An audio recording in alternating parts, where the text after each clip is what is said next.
Bonjour à tous. Bonjour. Bienvenue donc à ce webinaire sur l'appel à projet La transition écologique ici et ensemble, organisé par la Fondation de France. Je suis Laetitia Berthoullet, je suis la responsable du programme environnement donc, qui pilote cet appel à projet.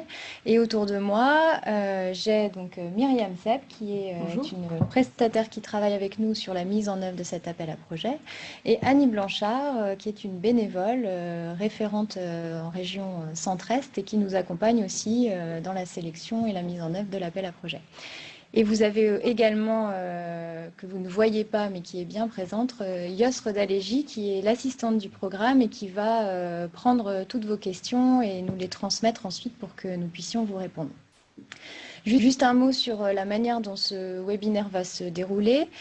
Donc on va dérouler un petit peu la présentation de l'appel à projet, ce qu'on attend à la Fondation de France des projets qui seront sélectionnés dans le cadre de cet appel à projet. On fera une pause au milieu de la présentation pour avoir une première salve de questions auxquelles on répondra donc en direct. Et puis on reprendra la présentation et il y aura une deuxième salve de questions à la fin de la présentation. Alors, je commence donc la présentation. Quelques mots d'abord sur la Fondation de France. Donc, la Fondation de France se définit comme le premier réseau de philanthropie en France. C'est une fondation entièrement privée dont l'objectif est de faire le lien entre les donateurs et des projets concrets et innovants, sociétaux sur le terrain. Aujourd'hui, nous avons donc 6 fondations régionales en plus de Paris que vous voyez aujourd'hui. Donc nous sommes présents sur tout le territoire français et vos projets, si vous les déposez, seront sélectionnés dans chacune des régions dont dépendent vos projets. Nous avons 5 grands domaines d'intervention. Aider les personnes vulnérables, favoriser la recherche et l'éducation, agir pour l'environnement durable, donc c'est dans ce cadre que nous sommes aujourd'hui, promouvoir la culture et la création et développer la philanthropie. La Fondation de France, alors ce sont des chiffres 2018, mais ça n'a pas énormément varié en 2019. Ça représente 187 millions d'euros versés chaque année pour la mise en œuvre de projets sociétaux. Et nous sélectionnons environ 10 000 projets chaque année à travers nos différents programmes et nos différentes fondations abritées, puisque nous avons aussi d'autres fondations qui travaillent chez nous. Aujourd'hui, donc, nous avons sélectionné 922 projets pour agir pour un environnement durable. En 2018, pardon, nous avons sélectionné 922 projets pour agir pour l'environnement et ça représente une somme d'environ 18,8 millions d'euros. On va parler dans un premier temps de la transition écologique. La transition écologique est un concept relativement récent, même si aujourd'hui ce concept est largement présent au sein de nos sociétés. Le concept n'est pas encore tout à fait stabilisé. Ce n'est plus la simple protection de l'environnement, ce n'est pas non plus le développement durable tel que l'on entend ce concept depuis une dizaine d'années. C'est la réponse commune aux enjeux auxquels l'humanité doit faire face et qui s'empilent. Quand la notion de transition écologique a émergé, il s'agissait tout d'abord de faire face à la fin des énergies fossiles et au changement climatique. Aujourd'hui, les enjeux touchent toutes les sphères des activités économiques et sociales. Bien sûr, l'épuisement des ressources énergétiques et naturelles, mais aussi la perte de la biodiversité, les risques sanitaires et sociaux, et de plus en plus des troubles sociaux liés au changement climatique, les crises économiques et les crises migratoires. Ce sont des enjeux qui sont interconnectés. La crise est donc systémique. Les réponses doivent également l'être. Ensuite, voilà.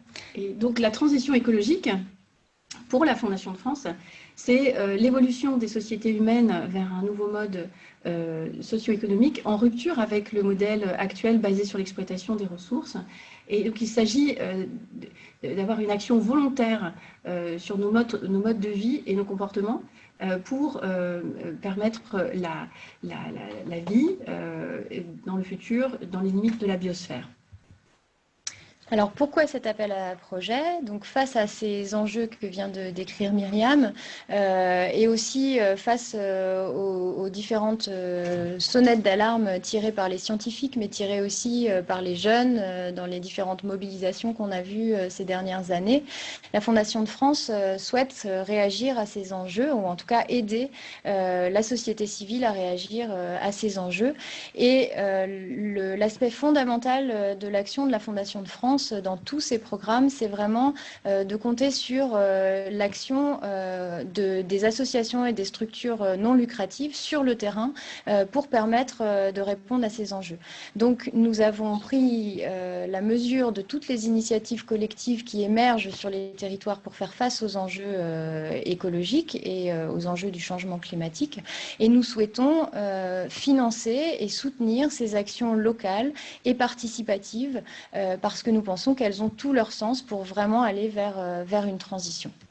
C'est la raison pour laquelle donc, nous avons mis en place cet appel à projet. Cet appel à projet, il a pour but de financer, donc, comme je le disais, il a une ambition transformative, c'est-à-dire que ce que nous voulons, c'est vraiment aller vers une transition sociétale et environnementale. Nous souhaitons financer des projets qui sont très concrets. Nous voulons que ces projets soient des expérimentations sur le terrain, expérimentations au sens, alors ça peut être au sens d'innovation, mais ça peut être aussi au sens vraiment de projets concrets. Et nous voulons que ces projets s'appuient sur, encore une fois, une dynamique collective avec une large participation des citoyens, puisque nous pensons que c'est par là que le changement se fera. Enfin, l'idée, c'est de financer des actions qui ont pour ambition de participer à un vrai changement d'échelle, et donc pas seulement de se limiter à une action, mais potentiellement d'essaimer et de vraiment provoquer un changement, une transition dans la société. Alors cet appel à projet, il s'adresse à trois sortes de publics principalement. Tout d'abord, les associations, alors qu'elles soient petites, grandes, organisées en réseau ou pas. Des associations toutes récentes. Et il n'y a pas d'ancienneté demandée. Une association, la date de création importe peu, même si c'est la semaine d'avant. On vise aussi, et ça c'est un peu l'originalité de cet appel à projet, des groupements. Alors par groupement, on entend un collectif de personnes qui souhaitent porter un projet parce qu'il répond à des préoccupations qu'ils ont dans un territoire. Alors là, il n'y a pas de structure juridique demandée au démarrage, au moment du dépôt du projet. Par contre, si par la suite ce projet est sélectionné, bien évidemment, il faudra une structuration juridique, par exemple sous forme associative, pour pouvoir être financé, recevoir les fonds de la fondation. Alors, donc, des associations, des groupements, des petites collectivités. Alors, par petite collectivité, on ne peut pas vous dire un nombre précis d'habitants. C'est pas tout à fait ça l'idée. C'est l'idée que d'une collectivité qui dans un territoire, qui est dans un contexte de territoire dans lequel ça a du sens que ce soit la collectivité qui puisse porter ce genre de projet. Par exemple, dans des territoires très ruraux, une collectivité est parfois très bien placée pour porter un projet. Ça peut dépendre aussi des moyens dont la collectivité peut disposer. Pour vous donner un exemple, l'an dernier, une seule communauté de communes a été retenue. Elle avait 5500 habitants en zone rurale. Donc, en fait, c'est le jury de présélection qui jugera du contexte dans lequel une collectivité propose sa candidature, pour voir si le projet est recevable ou pas. Ensuite, ancré dans un territoire. Alors, le choix de la fondation, c'est que le projet ne vienne pas, un projet porté par une association, un groupement, une collectivité, ne vienne pas se plaquer sur le territoire, comme si des personnes de l'extérieur venaient dire, ben voilà, dans ce territoire, il faut que ça se passe comme ça, donc on va porter un projet dans ce territoire. Non. Il faut que ce projet vienne à partir du territoire, qu'il soit accroché à ce territoire, issu du territoire. On doit pouvoir clairement comprendre qui sont les porteurs de projets et leur lien effectif avec ce territoire. Et pour vous dire, on a refusé plusieurs fois des projets qui étaient portés par une structure qui passait de territoire en territoire pour développer son projet. Voilà. Donc ça n'a pas de sens pour pour cet appel à projet. Ensuite, quand on dit territoire, vous voyez la petite à droite, le petit cadre. Je reviendrai à son but lucratif après. Un territoire pour nous, bon, ce mot vous allez le trouver partout dans l'appel à projet. Le territoire pour nous, c'est pas un découpage administratif, comme le serait un département par exemple, mais un espace géographique avec des personnes et des acteurs locaux qui sont concernés par un sujet d'intérêt commun et qui décident à agir à l'échelle de cet espace. Donc c'est d'abord un espace qui prend du sens par rapport aux personnes et aux projets qui peut être porté dans ce territoire. Alors, des projets sans but lucratif et à gestion désintéressée, la Fondation de France ne peut pas, de par ses statuts, financer des projets qui toucheraient ou qui seraient portés par des intérêts privés. On est bien dans l'intérêt général, dans l'absence de but lucratif. Et également, l'autre condition, c'est qu'il ne faut pas que ces projets ne concernent qu'un groupe restreint, fermé, un espèce d'entre-soi. On souhaite des projets non seulement sans but lucratif et à gestion des intéressés, mais aussi des projets ouverts et concernant tant que possible un large public potentiel. Alors, si vous avez des questions sur ce sujet, on verra tout à l'heure, notamment sur des structures particulières comme les SIC ou les SAS.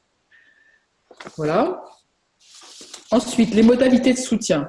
Alors, comment, si vous êtes retenu au terme du processus de sélection, la Fondation de France peut vous soutenir sur 1 an ou sur 3 ans maximum. Ce soutien porte sur la préparation et la mise en œuvre du projet, pas seulement la préparation, donc la mise en œuvre, comment dire, et le plus souvent, ce qui nous est demandé, c'est d'appuyer en matière de ressources humaines, c'est-à-dire les personnes qui vont porter l'animation, la préparation, la gestion de tout ce projet et des frais annexes qui vont avec, c'est-à-dire par exemple des frais de communication, des frais de déplacement. Donc il s'agit bien en matière de ressources humaines de personnes dédiées au projet. Ce n'est pas pour soutenir la structure en elle-même, c'est pour soutenir le projet. Il peut y avoir aussi du soutien parce que souvent il peut y avoir besoin de tiers, donc des compétences externes, et donc là il peut y avoir aussi un appui dans ce cadre. Alors ce soutien, enfin cette affectation du soutien financier vous sera précisé si vous êtes retenu dans le cadre de l'accord qui vous sera envoyé par la Fondation.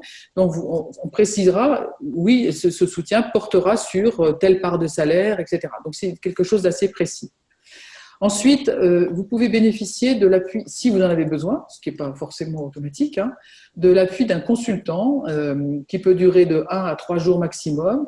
Donc c'est un appui technique, soit pour l'accompagnement méthodologique de la méthode, du travail, ou aussi à l'implication, comment faire en sorte, et ça c'est une constante dans tout ce qu'on va dire aujourd'hui, donc les personnes qui peuvent vous aider à définir et porter, accompagner l'implication des personnes. Alors ce qui est particulier, c'est que c'est vous qui déclenchez cette demande d'appui de consultant.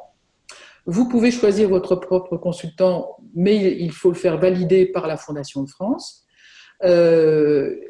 Cet appui est d'un montant journalier, tu me corriges Laetitia s'il y a eu un changement entre-temps, de 750 € hors taxe par jour, donc sur 1 à 3 jours, incluant les frais de déplacement. C'est bien ça? Voilà. Donc, vous pouvez aussi demander à la Fondation de France de vous donner une liste de consultants qui peuvent vous aider à vous accompagner sur ce sujet.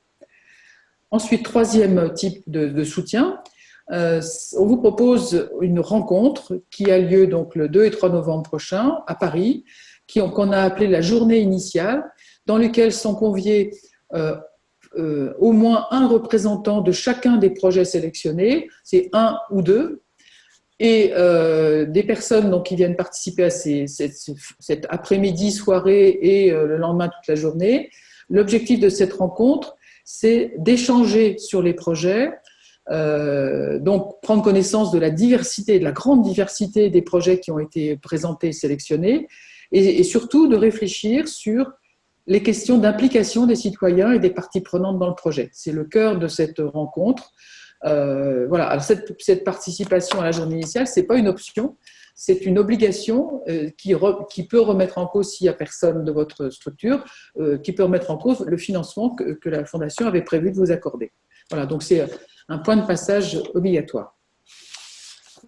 Voilà pour ce point.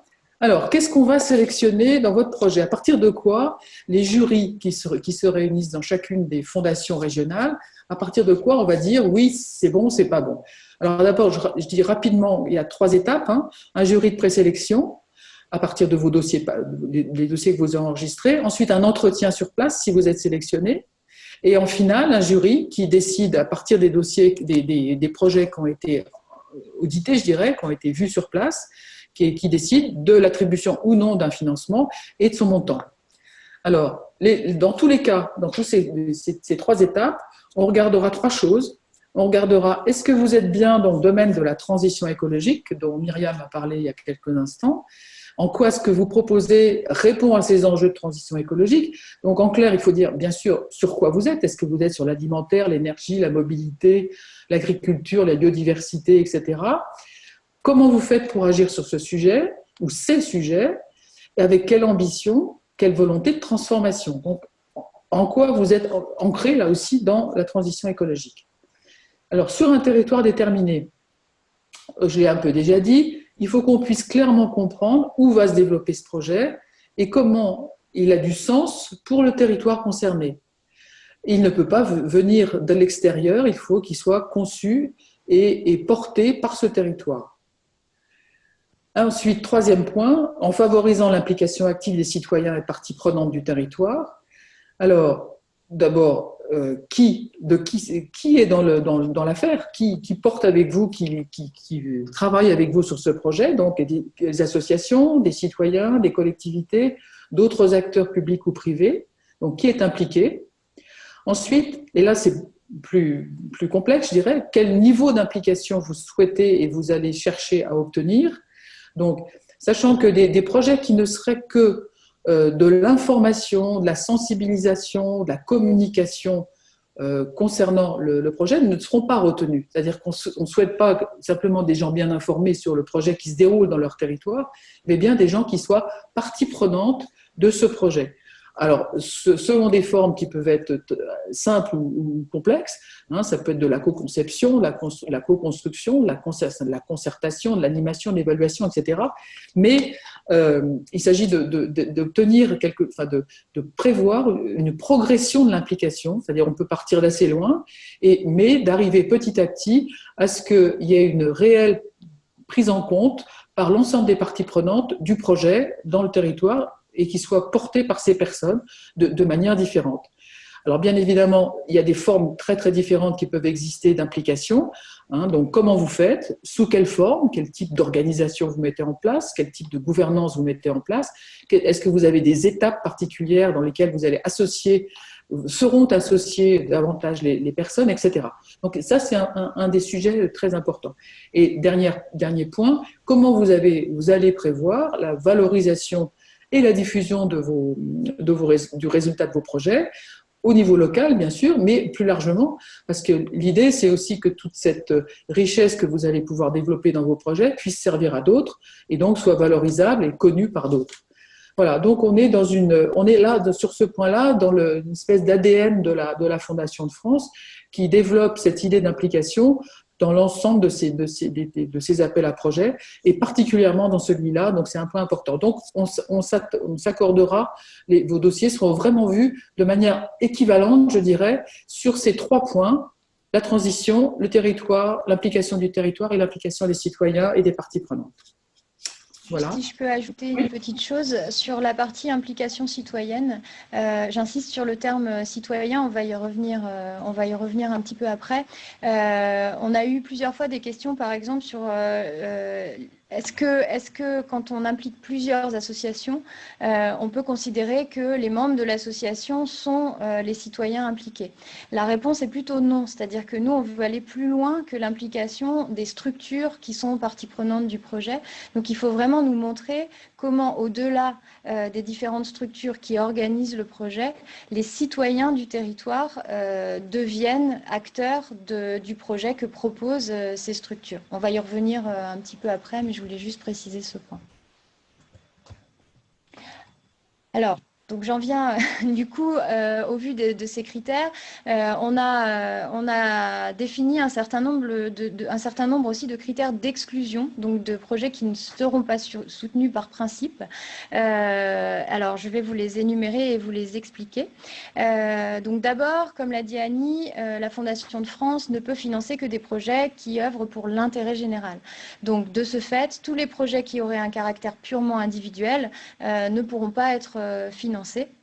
Donc on ne donnera pas par exemple de bourse ou d'aide individuelle pour des projets divers.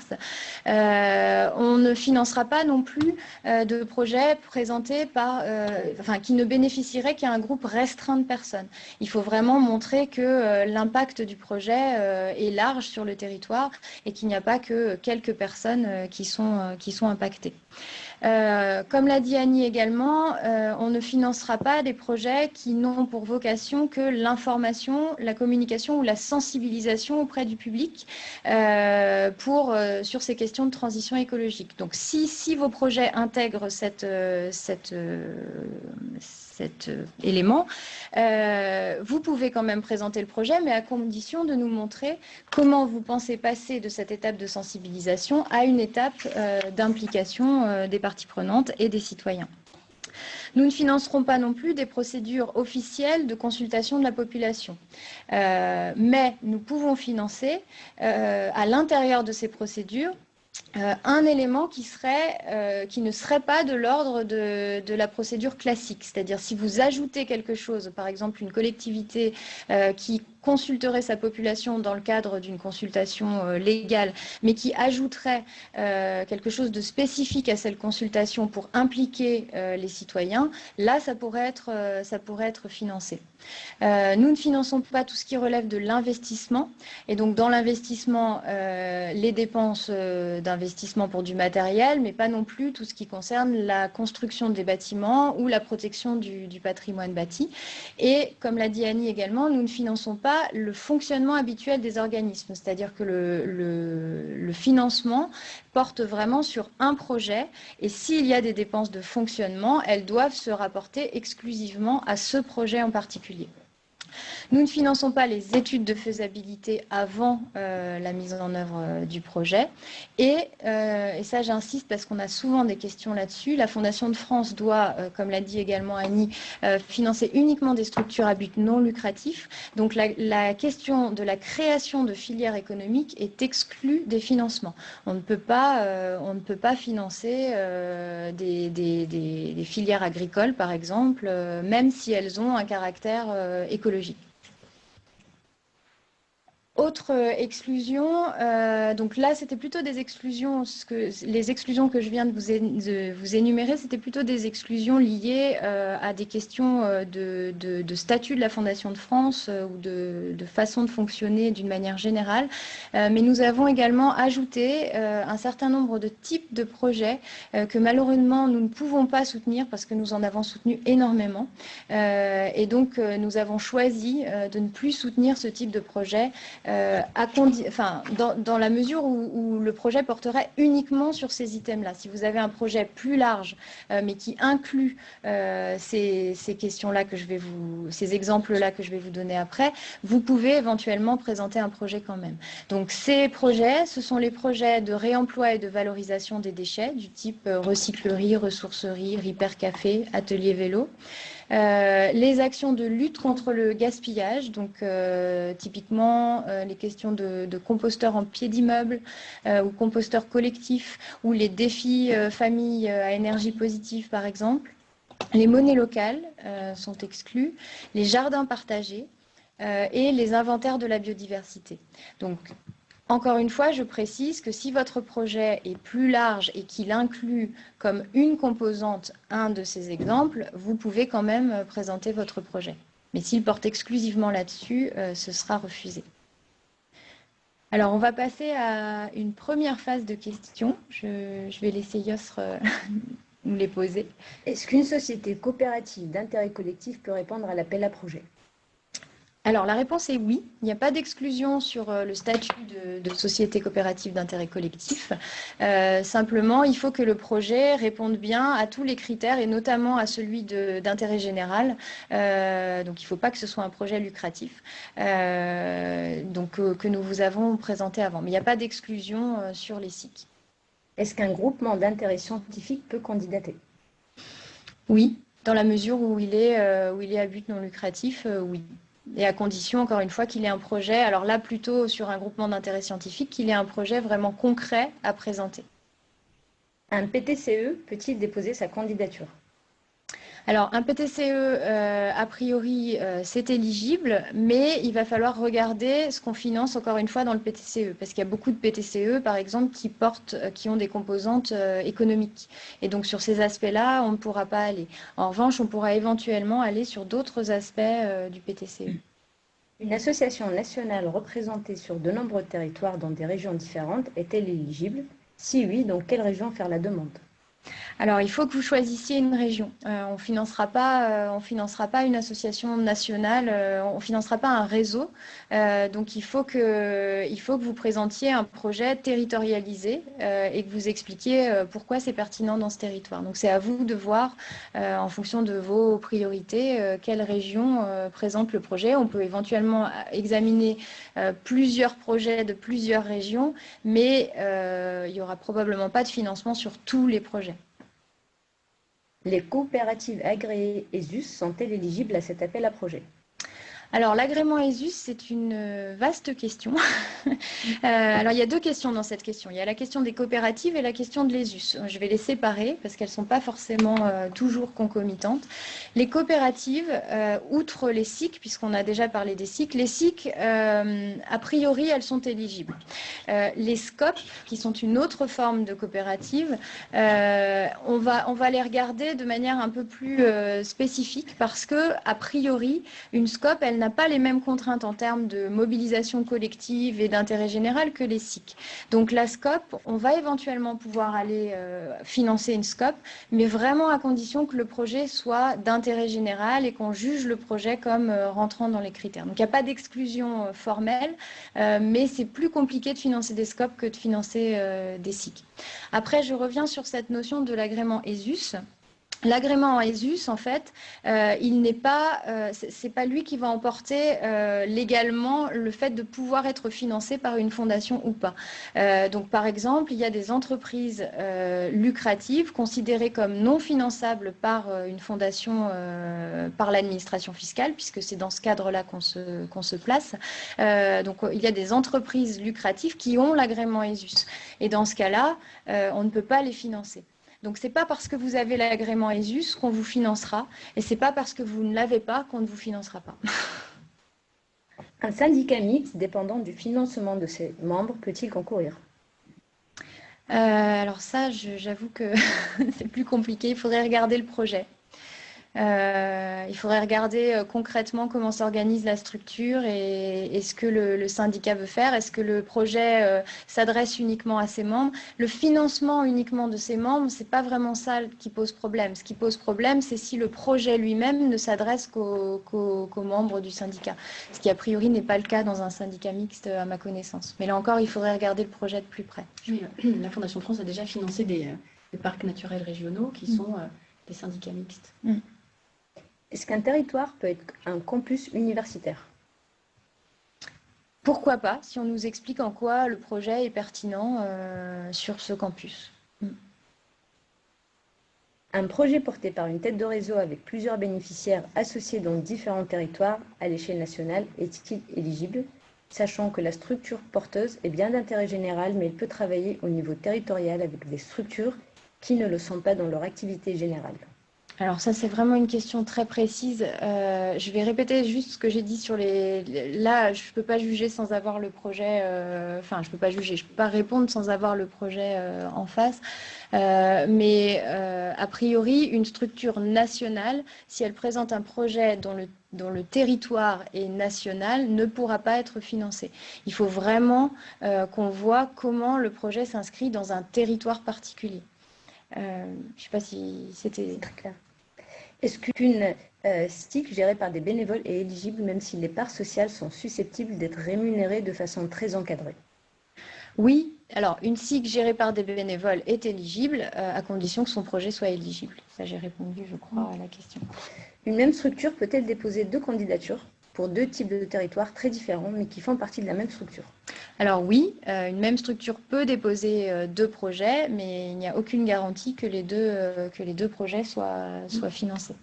Est-ce qu'un événement festif annuel valorisant les initiatives locales de citoyens est-il éligible? Non, alors il y a une exclusion effectivement dont je n'ai pas parlé dans les types d'exclusion, ce sont les événements ponctuels, donc une manifestation type fête ou festival, etc. n'est pas éligible parce que c'est un événement ponctuel.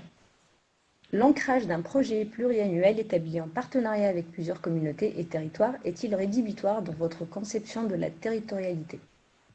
Pardon. Excusez-moi.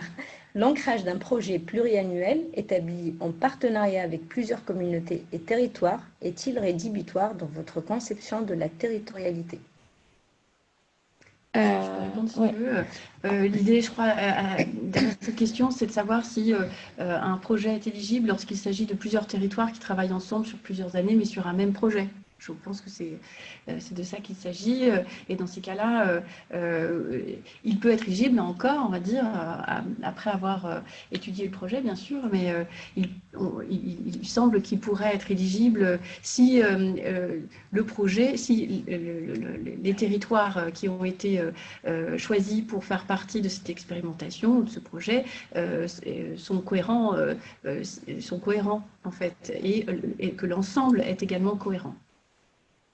Un projet alimentaire territorial suivi d'expériences concrètes est-il recevable? Éventuellement, tout dépend à quel stade il en est enfin voilà, quelles expérimentations le projet présente. Donc oui, pourquoi pas. Et comment il associe effectivement. Voilà, et comment il associe les citoyens. Est-ce que l'acquisition de connaissances et références s'appuyant sur des approches et engagements de groupes territoriaux est éligible, avec partage des résultats produits et transmission de méthodologie? Alors, c'est la valorisation d'un travail déjà effectué, si je comprends bien. Alors, je dirais que l'acquisition de connaissances n'est pas éligible en soi. C'est-à-dire qu'il faut vraiment qu'il y ait un projet. Il peut y avoir une phase de réflexion et d'acquisition de connaissances, mais il faut que ce soit un préalable à la mise en place de projets et de propositions concrètes sur le terrain et avec la participation des gens qui ont participé à l'élaboration des connaissances.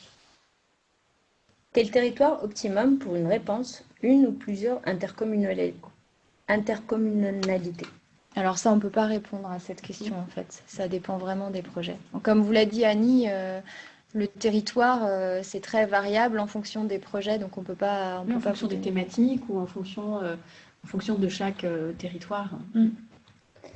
Quand les projets reçus pourront recevoir une réponse pour attribution d'un financement et donc quand peut commencer un projet? Alors, on va vous donner le calendrier de l'appel à projet à la fin, mais la sélection des projets se fait en juillet. Donc, vous aurez, enfin, entre juin et juillet, mais la dernière date de sélection est en juillet et on attend d'avoir, puisque je vous ai dit que l'appel à projet était régionalisé, on attend d'avoir la dernière sélection de la dernière région pour notifier les soutiens. Donc, en gros, le financement, la notification du financement vous arrive dans le courant de l'été. Ensuite, le premier versement est toujours conditionné à la participation à cette journée initiale dont vous a parlé Annie, qui se déroule en novembre. Donc, vous aurez la notification de financement avant l'été ou dans le courant de l'été. Vous aurez par contre la première tranche du financement si s'il n'y a pas de conditions autres qui sont posées pour cette première tranche, en novembre. Mais vous pouvez commencer le projet entre le moment où on vous notifie la subvention et le moment où vous participez à la journée initiale, si vous êtes sûr de venir à la journée initiale. Alors, j'avais compris aussi là que la question portait sur est-ce que le projet peut être déjà démarré? Et auquel cas, effectivement, il faut dire qu'on peut financer des projets qui ont un peu démarré parce qu'il y avait des phases de préparation, etc. Mais des projets qui sont déjà très engagés, il y aura peut-être un regard différent sur ce projet. Deux dernières questions pour la route. Quelles sont les charges, dépenses éligibles et à hauteur de quel pourcentage? Alors, on on peut pas vous donner là encore de réponse précise sur ce point. Ça dépend vraiment du projet. Volontairement, on ne met pas non plus de montant de financement maximum ou minimum, puisque c'est très variable en fonction des projets. Simplement, il faut que le projet fasse la preuve qu'il y a des cofinancements, principalement quand ce sont des sommes importantes.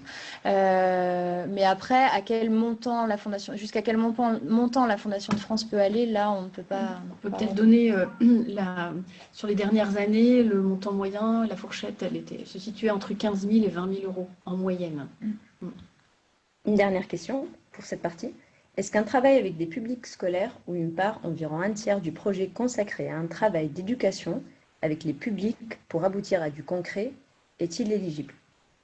À condition qu'on voit vraiment comment il aboutit à du concret et comment derrière ce travail est transformé en participation. Enfin, Annie, je sais pas si... Sur des projets comme ça, je me rappelle l'année dernière, on en a éliminé plusieurs parce qu'on était dans l'ordre de la sensibilisation des enfants et des jeunes et on ne voyait pas derrière des extensions d'actions, effectivement, comme tu dis, d'actions un peu porteuses de changement, quoi. C'était, on se sensibilise, on s'informe, par les enfants, on sensibilise les parents et là, on est un peu à côté de l'appel à projet. À partir du moment où il n'y a pas, on ne déduit pas de cette partie de sensibilisation des actions concrètes, ça n'est pas éligible. On passe à la suite, et puis on refera donc une session de questions à la fin. Alors, donc, très concrètement, comment est-ce que ça se passe? Enfin, juste en préambule, peut-être revenir sur les chiffres de l'an passé, parce que ce sont des questions qui reviennent régulièrement. La Fondation de France a reçu, donc toute fondation régionale confondue, 279 dossiers en 2019. On a présélectionné 79 pour finalement en financer 51. Donc, ça fait un ratio d'environ 18%. Des dossiers totaux qui ont été financés en 2019. Cet appel à projet, enfin Annie elle a déjà expliqué un peu, mais je vais revenir quand même dessus. L'appel à projet est décliné en régions. Ça veut dire que chaque fondation régionale de la Fondation de France gère le processus de sélection des dossiers qui sont envoyés, déposés par les porteurs de projets et qui se situent sur ce territoire. Donc c'est à chaque porteur de projet de vérifier auprès de quelle fondation régionale il dépose son dossier. Parce que cette fondation régionale sera son interlocutrice pour tout le processus de sélection et si le dossier est financé, par la suite, lors du suivi du dossier, du projet. Donc le dossier est un dossier qui est désormais en ligne via un module accessible depuis le site internet de la Fondation de France. Plus aucun dossier papier n'est recevable. Voilà, donc c'est un calendrier de sélection qui suit le calendrier de sélection des années précédentes. On dépose le projet entre le 29 janvier et le 7 avril, 17h. La présélection des projets s'échelonne entre mi-avril et début mai en fonction des fondations régionales. Si le dossier est présélectionné, le porteur de projet est contacté par un instructeur qui viendra rendre visite au porteur de projet entre mai et juin. Les instructions se font à de rares exceptions près, sur place, chez vous. Un instructeur vient vous voir parce que la Fondation de France estime qu'il est très important, puisque ce sont des projets qui a priori sont des projets de territoire, d'aller sur le territoire pour rencontrer le porteur de projet lui-même, celui qui dépose le dossier, mais aussi, si possible, et c'est d'ailleurs préférable, lors de cette phase d'instruction, les parties prenantes qui sont dans l'élaboration de ce projet. Le comité de sélection des projets, les jurys se réunissent de fin juin à début juillet, là encore en fonction des dates retenues par les différentes fondations régionales. Donc voilà, Laetitia vous a expliqué que dans le courant de l'été, vous recevez, pour ceux qui sont sélectionnés, une notification. La fondation régionale reste l'interlocutrice du porteur de projet. Donc par la suite, une fois qu'il a été financé, elle fera le suivi du projet. Donc elle sera aux côtés du porteur de projet pendant toute la durée du projet. Je tiens juste à mettre l'accent sur la question du 7 avril à 17h. C'est très important, l'heure de 17h. Il n'y aura pas de dossier accepté après 17h parce que nos systèmes informatiques clôturent la réception des dossiers à 17h. Donc vraiment, soyez vigilants parce qu'on ne pourra plus accepter des dossiers après 17h. Pendant toute cette phase de dépôt, vous avez la possibilité de faire appel à des supports pour, d'une part, toutes les questions relatives à la gestion du profil et de la structure, en gros sur tout ce qui concerne la forme du dossier. Si vous avez un problème informatique, un dossier qui bloque, ou voilà, toutes ces questions qui sont liées à la forme du dossier. Et puis un autre support, donc un autre contact pour tout ce qui concerne le dossier lui-même, donc le fond du projet. Là, vous pouvez avoir des réponses sur la façon de remplir au mieux le dossier. Et l'éligibilité, alors bien sûr, on ne s'avance pas sur la sélection de votre projet, mais on pourra vous répondre sur l'éligibilité a priori de votre projet. Alors, le contenu du dossier de demande de subvention, donc vous le verrez en ligne. On va vous demander donc un paragraphe sur la présentation de votre structure et de son activité quotidienne.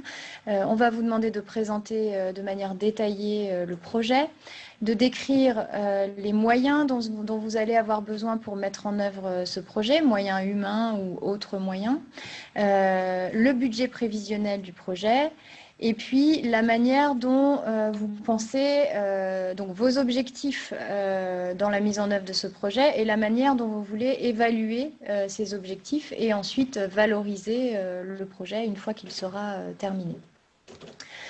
On va vous demander également de remplir une partie sur les parties prenantes et les publics concernés. Donc là, on a déjà beaucoup abordé cette question avant, mais ce que nous souhaitons savoir, c'est qui porte le projet, avec quels partenaires aussi, et qui cela concerne, qui cela implique, en dehors même en dehors des partenaires qui sont vraiment porteurs du projet, et comment cette implication se fait, et aussi comment le travail entre les partenaires, s'il y a plusieurs partenaires, se fait, donc avec quelle gouvernance le projet est mené. On vous a mis deux petits encarts pour vous redonner la définition de ce que nous entendons d'abord par citoyen. Donc un citoyen, c'est toute personne physique habitant un territoire, et par partie prenante. Donc les parties prenantes sont l'ensemble des acteurs individuels ou collectifs qui, à travers leurs actions, directement ou indirectement, participent à la vie du territoire et l'influence. Donc en fait, les parties prenantes, ça peut être les collectivités, ça peut être éventuellement les entreprises également, même si elles ne sont pas directement porteuses du projet, mais elles peuvent être impliquées en tant que partenaires dans un projet, les associations du territoire et d'autres acteurs. Je fais un petit focus sur trois sigles et trois parties du dossier que vous allez donc retrouver dans le dossier. La Fondation de France a la possibilité, vous avez la possibilité de solliciter auprès de la Fondation de France 2 aides complémentaires qu'on appelle E+ et M+, donc complémentaires au financement que vous demandez pour votre projet. Le financement E+, donc ça fait l'objet de questions spécifiques dans le dossier. Le financement E+, est accordé pour des actions qui viseraient, dans votre projet, à prendre en compte, dans le fonctionnement du projet, les questions de développement durable et environnemental. Donc, je vous donne un exemple très basique, mais si, par exemple, vous nous dites que vous allez avoir besoin d'organiser des tournées pour aller démarcher les citoyens pour qu'ils puissent s'impliquer dans le projet, si en plus vous nous dites que pour ça, vous allez acheter, par exemple, un véhicule électrique, on peut éventuellement vous aider à financer cet achat. Alors, ce n'est pas que les véhicules, mais c'est toute action qui permettrait de prendre en compte la dimension environnementale dans la mise en œuvre directe du projet. Ensuite, il y a une autre aide, donc on appelle M+, qui est un appui méthodologique. Alors, Annie vous a parlé dans les modalités de soutien de cet appui méthodologique. En fait, il est dans ce programme un peu spécifique, il intervient sous deux formes. La première, c'est donc cette aide complémentaire M+, que vous pouvez solliciter au moment où vous déposez votre projet et qui peut porter soit sur un appui pour vous aider à structurer votre projet, soit sur un appui aux démarches de participation citoyenne. Donc ça se fait au moment où vous déposez le dossier. Et puis, si votre projet est retenu, vous aurez par la suite, une fois que le projet, que le soutien vous aura été notifié, la possibilité de nous solliciter à n'importe quel moment dans le déroulement de vos projets pour qu'on vous accorde un soutien méthodologique uniquement sur la question de la participation citoyenne. Donc il y a deux phases. Il y a la phase en amont où vous pouvez tout de suite solliciter un appui et qui peut être aussi un appui de structuration de projet éventuellement. Et puis la phase aval avec donc un chèque consultant qui peut être accordé au projet sélectionné spécifiquement sur la partie implication citoyenne. Enfin, la Fondation de France a mis en place un recueil des indicateurs d'objectifs de développement durable dans tous ces projets.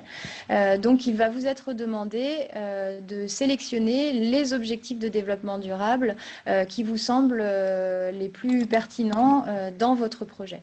Vous aurez une notice avec le descriptif de ces objectifs de développement durable et l'instructeur qui viendra vous voir si votre projet est présélectionné, pourra aussi vous challenger un petit peu sur cette question des objectifs de développement durable et vous interroger sur cette question des objectifs de développement durable.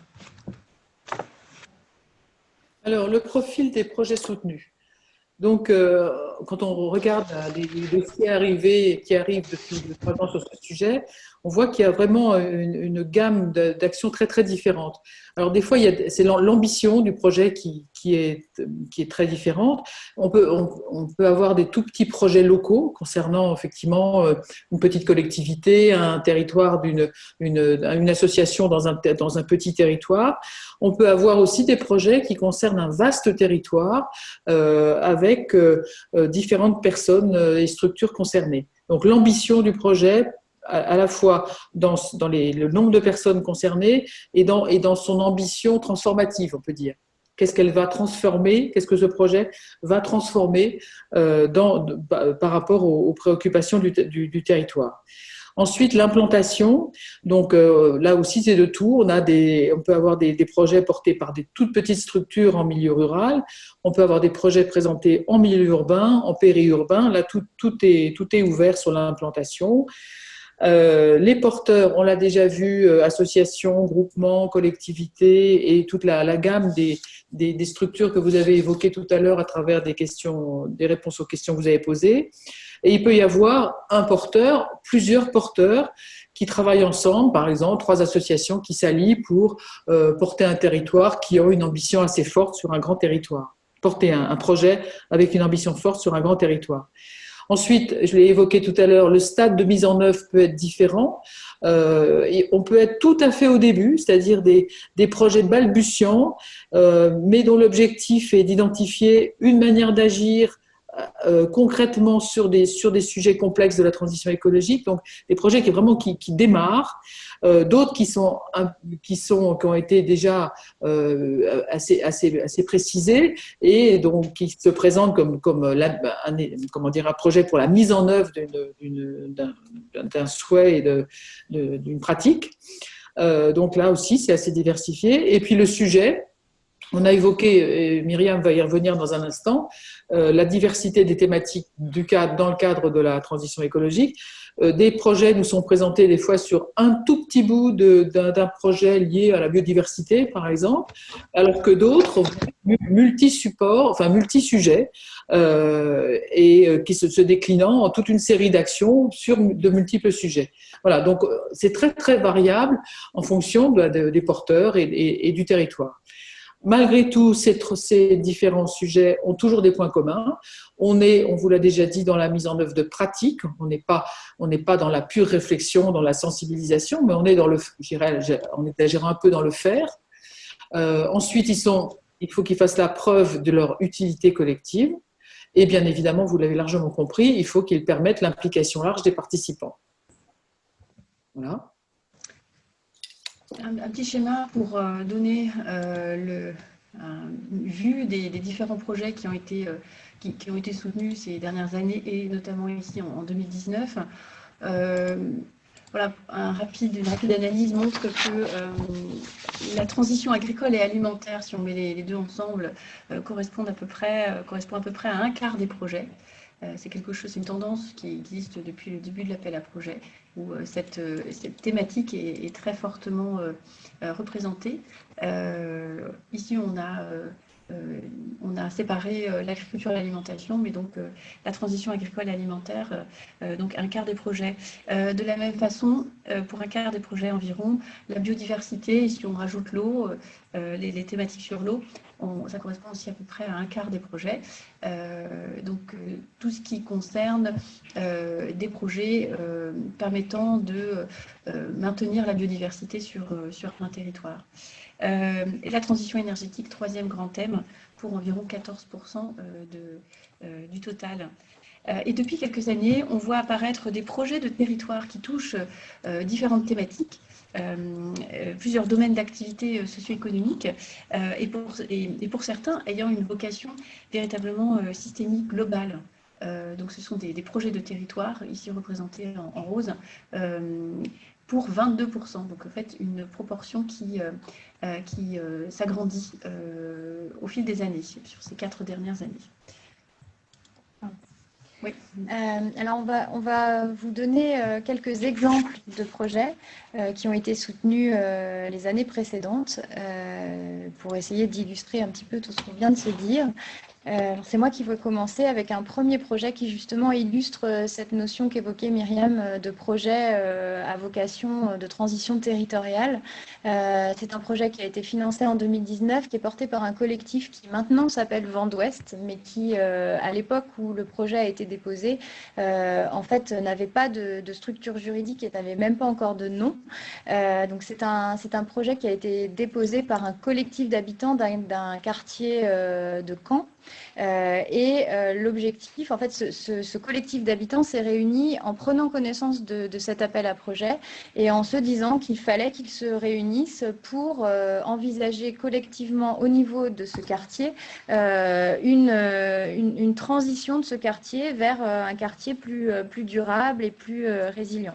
Donc, en fait, ils se sont réunis à une dizaine d'habitants et ils nous ont présenté un projet qui vise en fait à mobiliser l'ensemble, ou en tout cas une grande partie des citoyens habitants dans ce quartier, pour produire des propositions qui ensuite seront transformées en projets, qu'ils mettront en œuvre pour rendre ce quartier plus durable.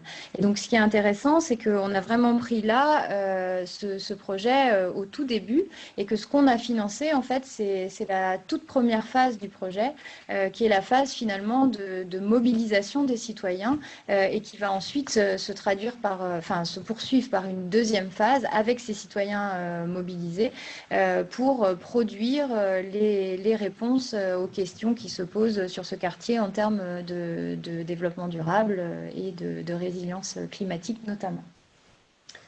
Le deuxième projet concerne une association qui s'appelle Alage et qui se situe sur l'île Saint-Denis, en Seine-Saint-Denis. entre Saint-Denis et Gennevilliers, dans une boucle de la Seine. Il s'agit donc de la reconquête d'une friche industrielle de 3,6 hectares qui donc, autrefois portait des industries polluantes. Donc, ce qui fait que cette zone est partiellement polluée. Et en même temps, c'est une zone Natura 2000 puisque c'est une île sur la Seine. Ça se trouve donc en pleine zone urbaine. Les porteurs de projets vont commencer à mettre en place déjà depuis plus d'une année un certain nombre d'actions, notamment de la plantation de végétaux, de zones de forêts en bord de fleuves, du maraîchage, du compostage. Mais ils n'ont pas voulu le faire uniquement de façon technique, ils ont voulu le faire avec le territoire, en créant des liens avec des acteurs locaux, des entreprises ou des associations, et en intégrant les habitants grâce à différents niveaux d'implication, pour permettre à tous de trouver une place dans le lieu en cours de création. Troisième exemple, ça s'appelle De la ferme au quartier. C'est un projet, leur intitulé, c'est la fabrique de la transition sur le bassin de Saint-Étienne, autour de la métropole de Saint-Étienne. Leur idée, c'est de faire travailler sur la transition écologique et solidaire et de faciliter la jonction entre citoyens, associations du territoire et collectivités. Alors, c'est une structure qui s'appelle De la ferme au quartier qui dépose le projet. Cette structure, elle développe des circuits courts sur le bassin stéphanois en mettant en réseau, comme dans les circuits courts, les fermes, les transformateurs, etc. La deuxième structure qui accompagne, enfin qui travaille avec, ça s'appelle Le Lien.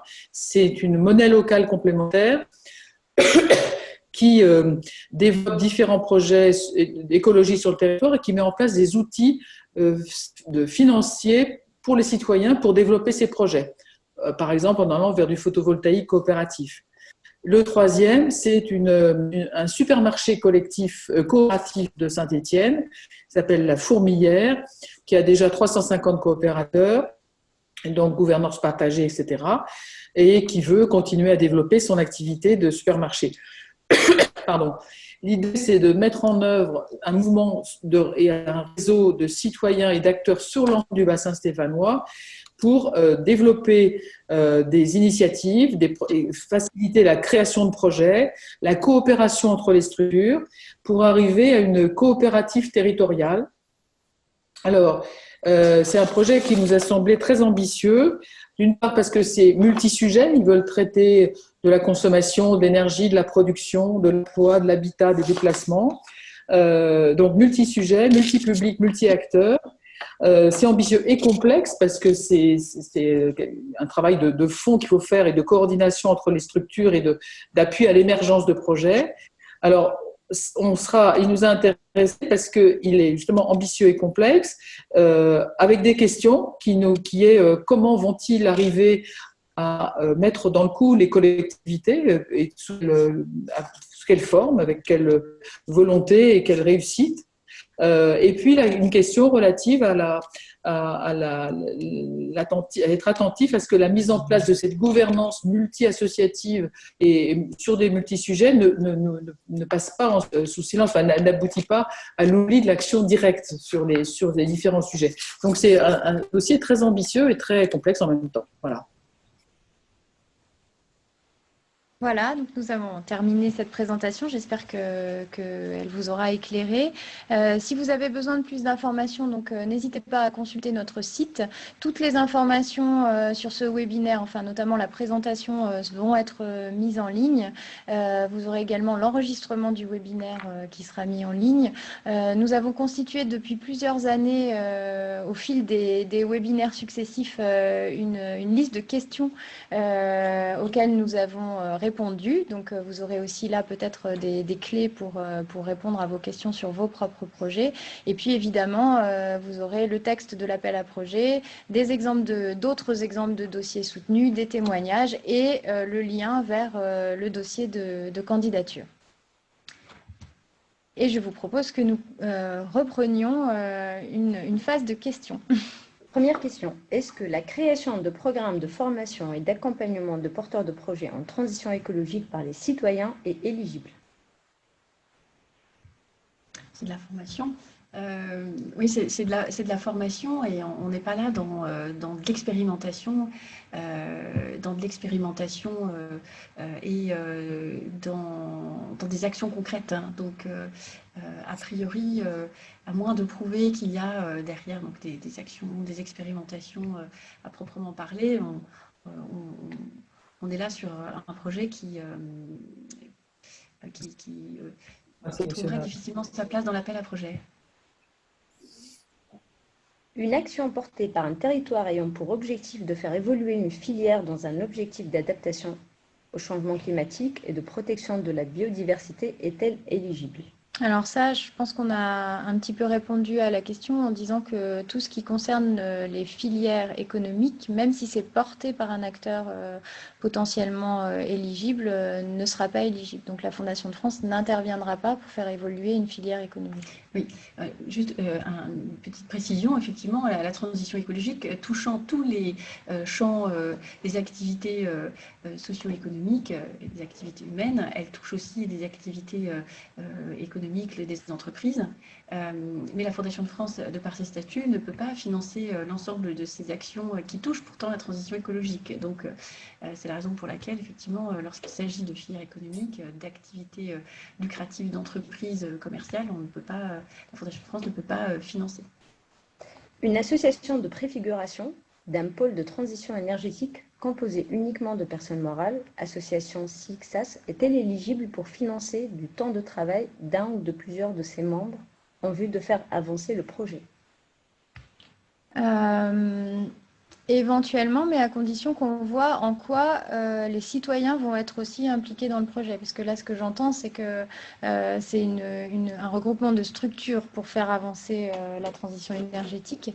Mais là encore, nous, ce qu'on cherche, c'est vraiment comment, sur le terrain, les citoyens vont être impactés. Donc, si l'objectif du projet à ce stade, c'est de structurer le collectif de structures qui va monter pardon, je ne me souviens plus de l'intitulé, qui va monter en fait ce pôle de transition énergétique, la réponse est non. Si par contre l'accompagnement éventuellement a pour objectif de faire intervenir d'autres parties prenantes et les habitants, pourquoi pas. Mais dans ce cas-là, plutôt non. Est-ce que les membres d'une SIC sont suffisants pour déposer un projet en termes d'implication d'acteurs d'un territoire ou faut-il obligatoirement des partenaires qui ne sont pas sociétaires de la SIC? Alors, vous pouvez déposer le dossier avec juste la SIC. C'est mieux quand même que vous nous disiez, en tout cas, quels autres partenaires vous envisagez au moins d'aller chercher pour mettre en œuvre votre projet.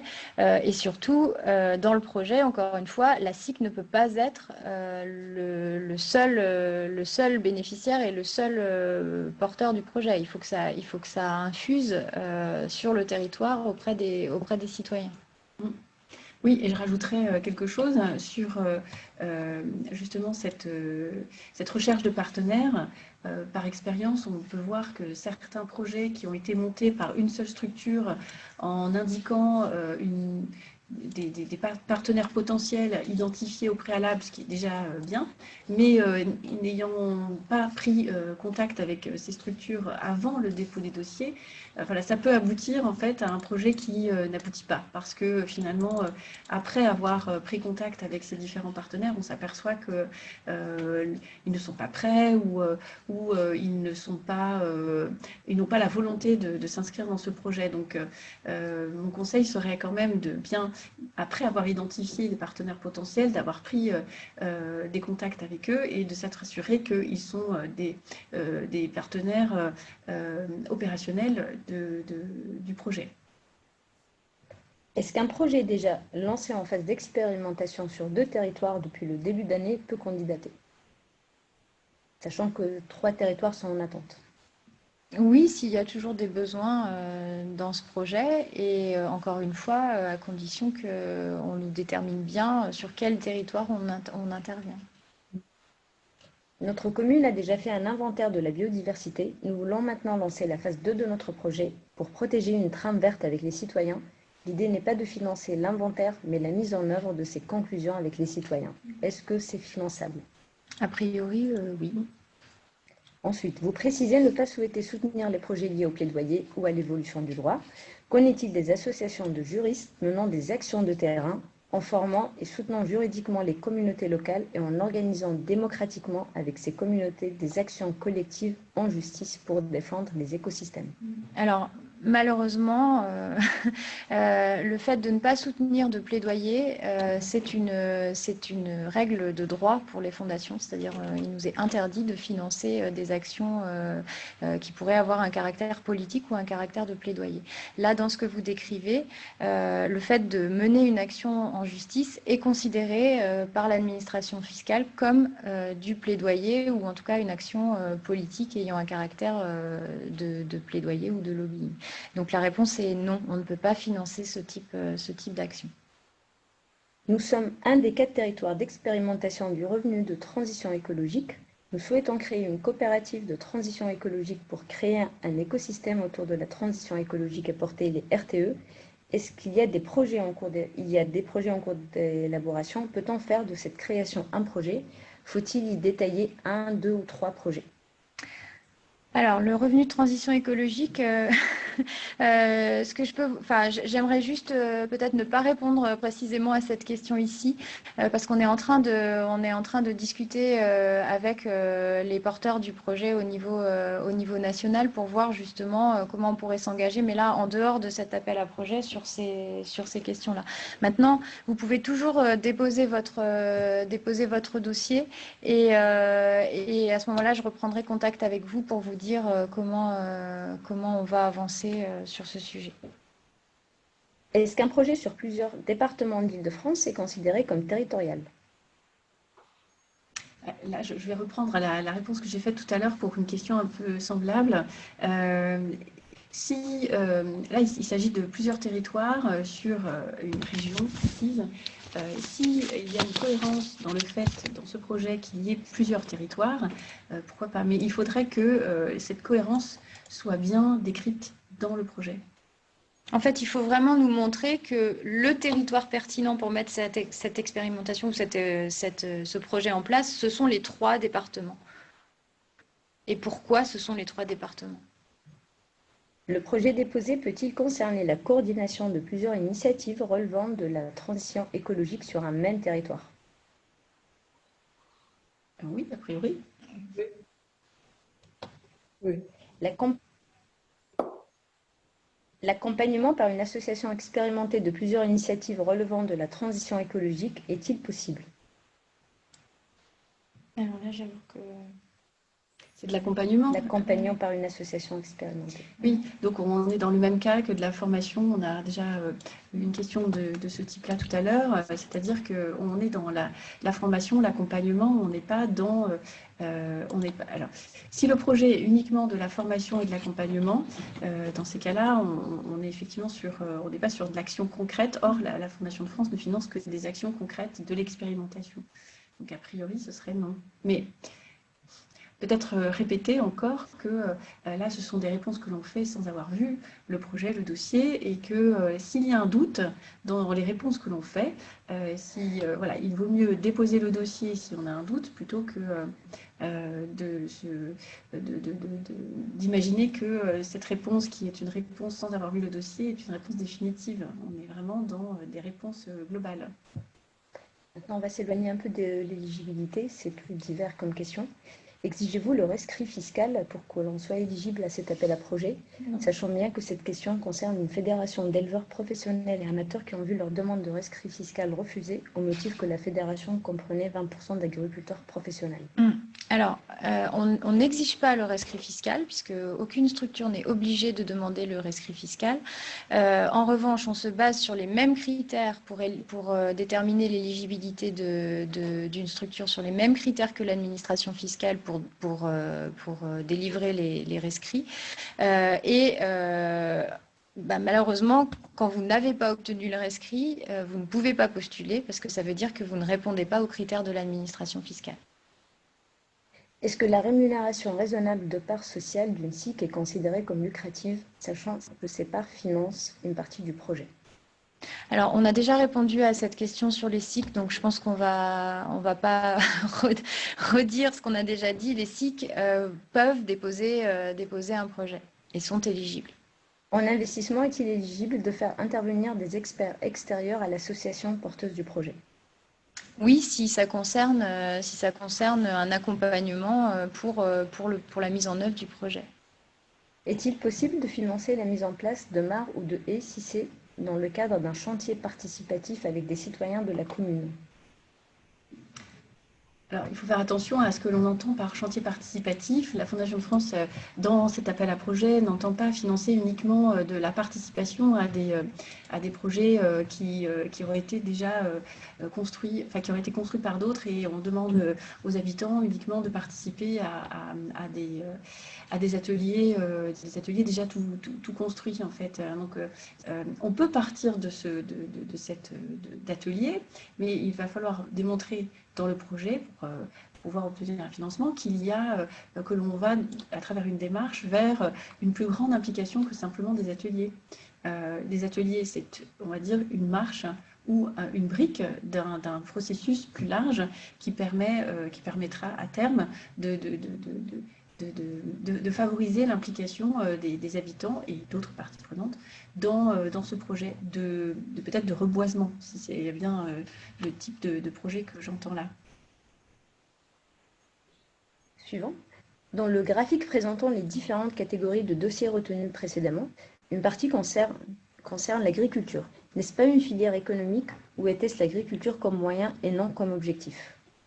En fait, les projets d'agriculture, ce qu'on a classé dans les projets d'agriculture, c'est plutôt des projets portés par des structures associatives, mais liés au maraîchage ou... Ça peut être un système alimentaire territorialisé ou pas forcément ou un plan alimentaire territorial. Alors, pas spécifiquement le plan alimentaire territorial, mais ça peut être tout le travail, justement, là, d'implication des différentes parties prenantes sur le territoire et aussi peut-être d'agriculteurs, de citoyens sur la mise en place d'un écosystème favorable à une résilience du territoire sur les questions agricoles et alimentaires. En fait, on peut aborder ces questions d'agriculture sans forcément passer par la notion de filière et par le soutien au développement de filières agricoles écologiques. Ça peut être, par exemple, je vais redonner un autre exemple, recréer du lien entre des agriculteurs et les habitants d'un territoire, partant du constat que les agriculteurs et les habitants du territoire ne se connaissent plus. Voilà, ça peut être un projet de ce type-là. Ça touche... Alors peut-être que plus qu'agriculture, on va parler du monde rural, mais enfin ça englobe l'agriculture et la question derrière l'agriculture de la production d'une alimentation saine et durable. Nous avons un projet qui se décline sur 3 territoires spécifiques. Peut-on déposer un seul projet pour ces 3 territoires? Peut-on inclure dans ce projet un pan sur la déclinaison possible de ce projet sur d'autres territoires? Encore une fois, on a plutôt répondu non à cette question, c'est-à-dire qu'il faut vraiment, si vous déposez un projet qui implique plusieurs territoires, il faut nous expliquer pourquoi cette logique entre les territoires, enfin pourquoi il y a une logique entre les territoires et que finalement ces territoires n'en font qu'un. Et si par contre c'est le même projet décliné sur 3 différents territoires, là il faut absolument déposer pour chaque territoire un projet, et on ne finance pas d'essaimage a priori sur plusieurs territoires. Quelle direction régionale pour un projet sur l'île de la Réunion? Alors, les projets dans les DOM-TOM sont reçus directement au siège de la Fondation de France, donc à Paris. Et c'est l'équipe du siège qui fait la présélection de ces dossiers-là et qui aussi les instruit, sachant que ça fait partie des exceptions que citait Myriam tout à l'heure. Probablement, si votre dossier est présélectionné, vous n'aurez pas un instructeur qui viendra vous voir sur place, mais vous aurez un instructeur qui vous contactera par téléphone. 2 projets ont déjà été financés à La Réunion ces dernières années. Vous parlez souvent de différents territoires en parlant de départements avec des frontières communes. Une région n'est donc pas considérée comme un territoire dans cet appel à projet? Si, en fait, ce qu'on entend par territoire, ce ne sont pas des frontières administratives.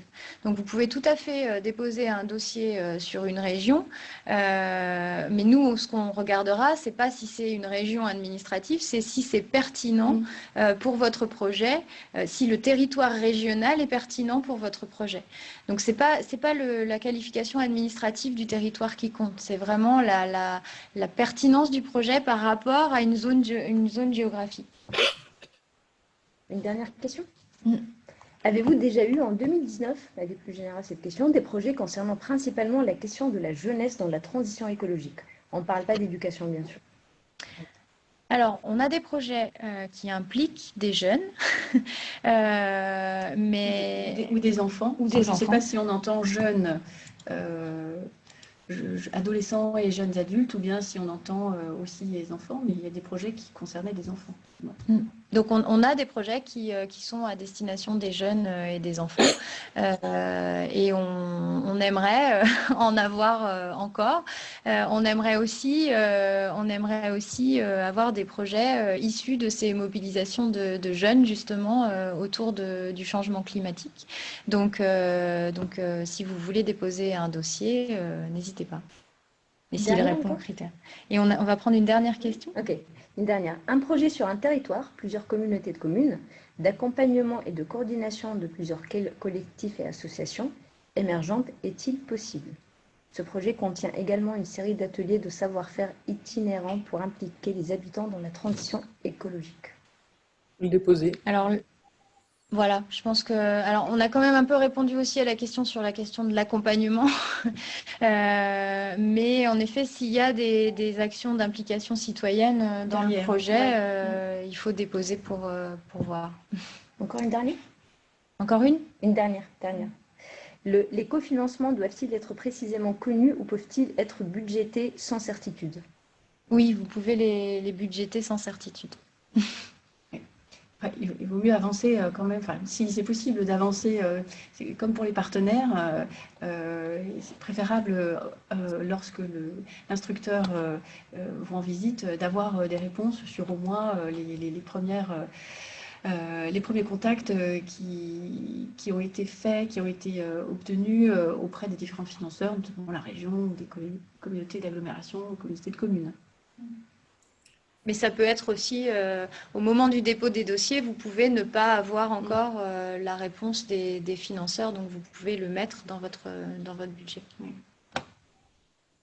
Je pense qu'on va s'arrêter là. Merci à tous pour votre attention. N'hésitez pas à avoir donc recours à nos supports, à notre site internet et puis à l'adresse qui vous a été communiquée dans le support pour nous poser d'autres questions. Et à très bientôt. Au revoir. Au revoir. Au revoir.